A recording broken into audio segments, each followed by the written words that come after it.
Elaine Parker has spent years studying the tax system and how complex it is, how strange it is in some places, how invisible it is. And so it's great to have Elaine here helping us look at the hidden tax bills that shape our lives. Elaine, why don't you share with our audience your background, how you got interested in this, and what you've done to have a better understanding of taxes in America? Thanks, Newt. I am the president of the Job Creators Network Foundation. And at the Job Creators Network Foundation, what we do is educate people on how different policies impact their pocketbooks. Taxes is obviously a huge one. And we all recognize income taxes. We do our taxes every year. We recognize our property taxes, and we recognize sales tax in everything we buy. What we don't see are the hidden taxes in our lives on different products. And what people don't realize is that taxes really run downhill. You can see politicians all the time talking about raising income tax, raising the sales tax, or raising taxes on corporations. And the reality is corporations don't really pay taxes. Those costs are baked into the goods of everything we buy. And they roll downhill to you, to me, to the consumer, to hardworking American families. And so people need to understand that they're really paying those increases in taxes. Why don't we do it by going through one day in the life of the average American? What one day is like in the life of taxes. So at 7 o'clock in the morning, the first thing you might do is check your cell phone. Tell me about taxes and cell phones. Cell phones are quite a fun product to talk about because everybody has one nowadays. When you're in the store and you're excited about this new cell phone and the salesman is selling you your package, then you walk out thinking, okay, for $89 a month, I've got unlimited talk, text, and all of those things that we're all doing on a daily basis. When you get your bill, it ends up being tremendously higher than what you thought. And all you think is, where'd that $89 a month go? And if you've got teenagers on top of that, like I do, then you've got multiple charges plus all of those taxes. And it ends up being as much as 16% more on your bill. So you're talking about hundreds of dollars a year on top of what you are already paying. And it gets to be pretty expensive. What I'm struck with is that almost $1 out of every 5 in the average customer's bill goes to taxes. I think almost nobody knows that. And I noticed that Illinois probably has the highest taxes in the country for wireless, pay over 27%. That means out of every $4, more than one of them is going to the state of Illinois in order for you to have a cell phone. If you live in Chicago, it's even more expensive. And that's because, if you recall, they put a bid for the Olympics. And so to do that, they actually added an additional tax to the cell phone bill to help support that bid. Well, if you recall, they didn't get the bid. Well, guess what? The temporary tax is still there. So now people are still paying this temporary tax for something the city never got. And that's what's so frustrating with politicians and taxes is once that tax is there, it's really hard to make it go away. And then around 7:30, you turn on a morning news show on cable or satellite TV. What kind of taxes hit us at that point? Cable bills. So cable, it almost seems like you have to be in the top 1% of income earners to afford cable these days. We've actually seen in the last decade, cable bills have really exploded in their costs, but it all has to do with the taxes and the surcharges that are really snuck into our cable bills. And we're paying for things like telecommunications equipment in libraries and schools.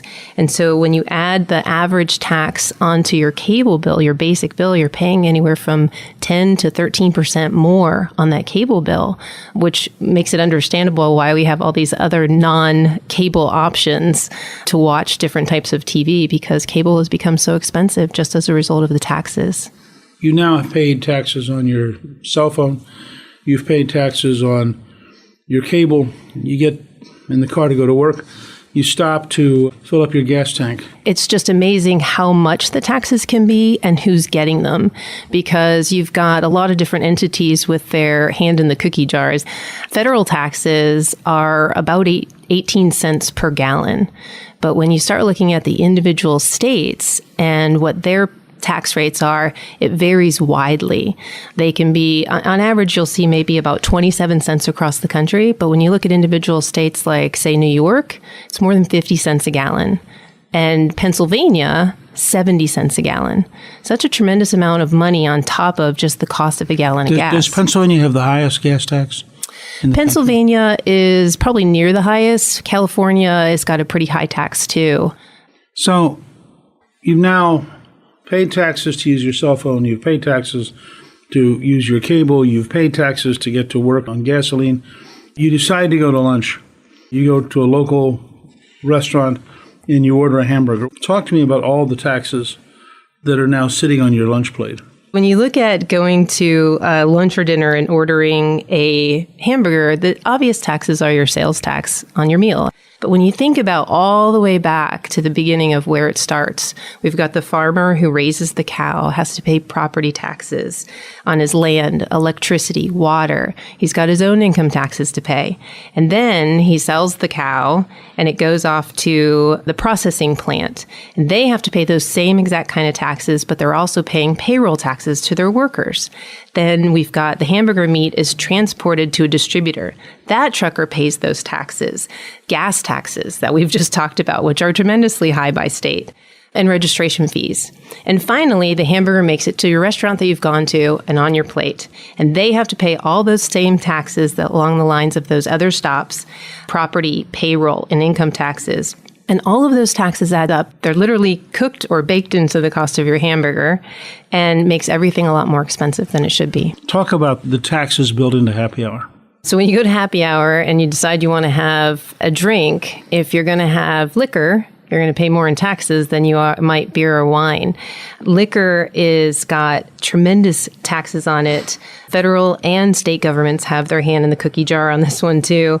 They tax spirits at $13.50 a gallon. I don't normally buy spirits by the gallon, so what makes more sense to me is what we all know it as is buying it in fifths.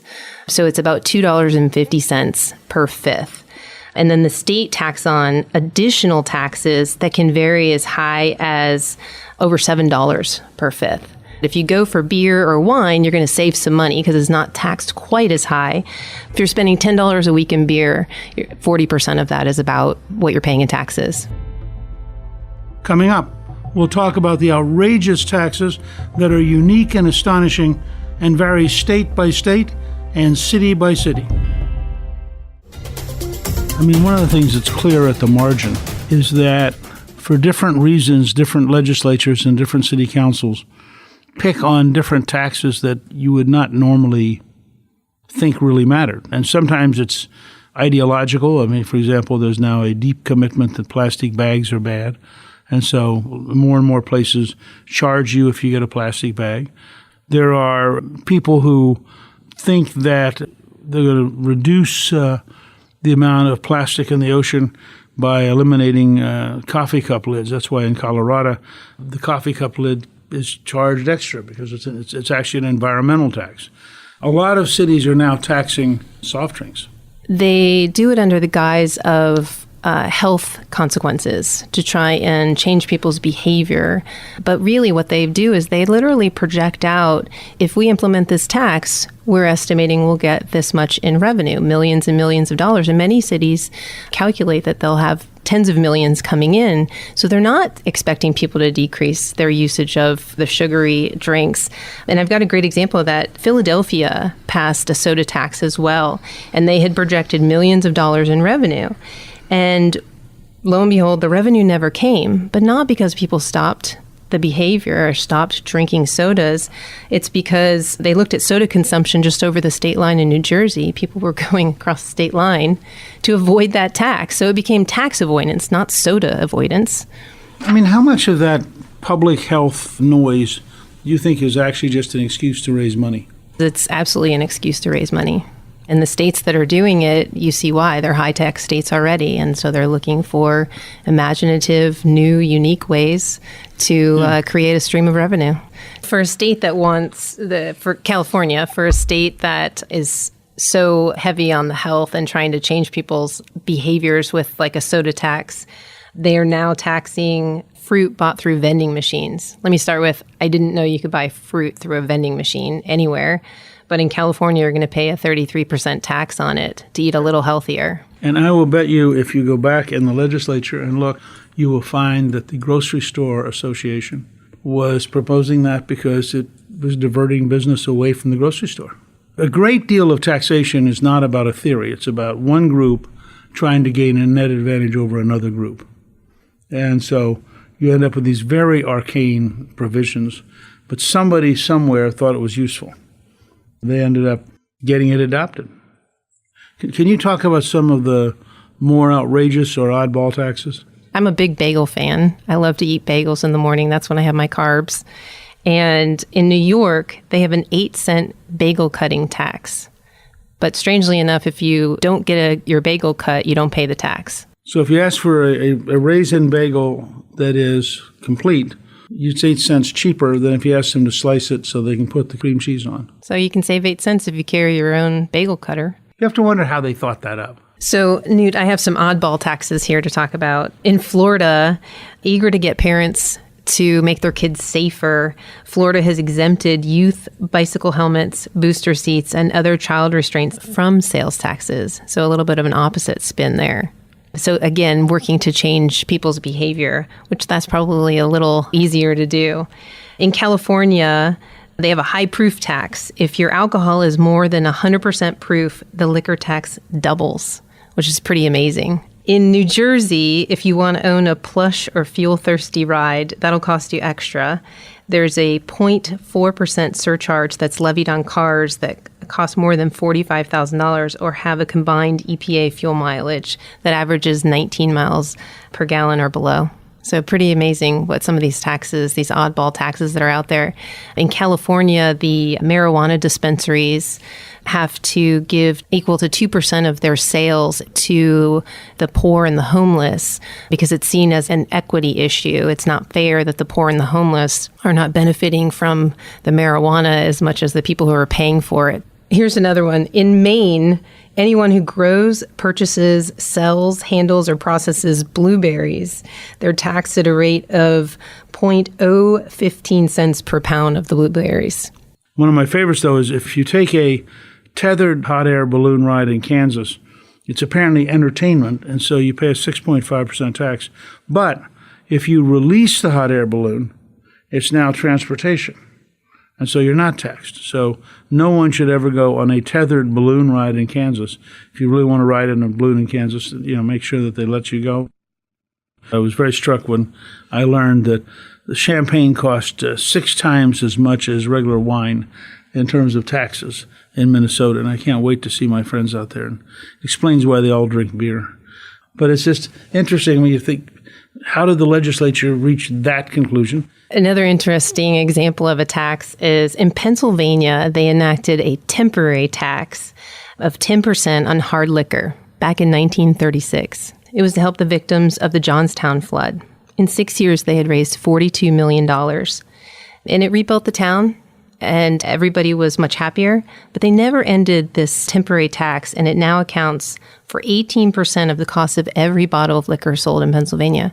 It's just built into the retail cost now, so people really don't know that they're paying it. The people statewide responding to what was really a catastrophe voluntarily imposed a tax to rebuild the town.